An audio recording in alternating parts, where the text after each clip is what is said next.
Ikinabit, ano? No? Tinawag ang mga Israelita na ang Israel ay aking anak. My firstborn. Diba? Anak na panganay.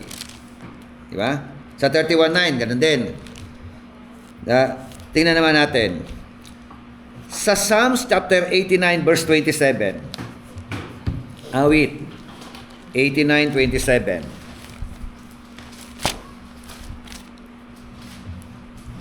Also, I will make him my firstborn, the highest of the kings of the earth.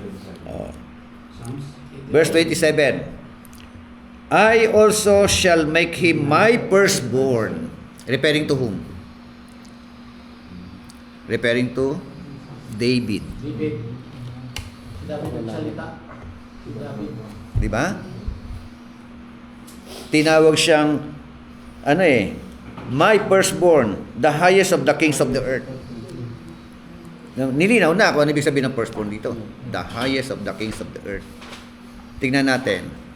Sa lahi ni David, hindi siya panganay. Di ba? Sino mga magkakapatid na yon? Sila Shama, di ba? May mga matatanda sa kanya. Pero tinawag siya ng Diyos, my firstborn. Not connected sa biological. Na ang ibig sabihin ng firstborn, sinabi na rito the highest of the kings of the earth. Tingnan niyo sa pamilya. Kapag ka ikaw mayaman, may pera, may pinag-aralan, di ba? Ikaw ang kinikilala. Boses mo ang mahalaga. Pag ikaw mahirap, wala kang pinag-aralan, dukha ka. Yung boses mo walang bearing. Di ba? Bawa, 12 magkakapatid, namatay ang isa. Antayin natin si Bunso. Siya magde-decide kung saan ililibing. Kung papabasbasan natin kay Father yan o kay Pastor. Di ba? Yun ang ibig sabihin ng firstborn diyan. Huwag natin i-connect sa biological na magkakapatid. Pag kinonect mo yan sa mga biological na magkakapatid, may pinagmulan siya. Yung pala, primary, pangunahin di ba? Yun ang So, ayan. Sabi nga firstborn is use of David rulership, although he was not a firstborn son. Next, Christ is an heir or ruler of all creation. Christ was not one of God's creatures, but the highest of all creation. Inulit ko, si Kristo, he was not one of God's creatures, but the highest of all creation.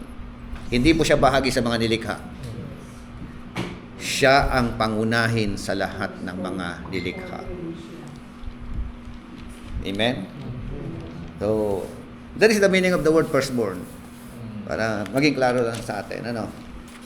Okay, that's all. Hopefully, may nadagdag sa ating mga kaisipan.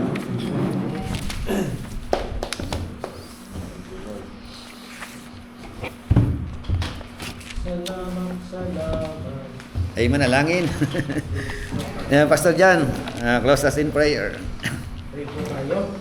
Ama namin Diyos at dakilang, kami po ay nagpapasalamat, Lord, sa patuloy na dinadagdag mong karunungan para sa aming Lord, upang magamit namin ito sa pagpatuloy sa pagbahagi ng iyong salita.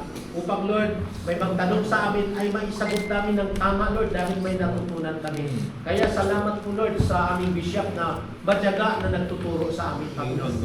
Kaya ang salita mo ay panatilihin mo sa aming puso at isipan upang patuloy namin ito pahalagahan sa aming mga buhay.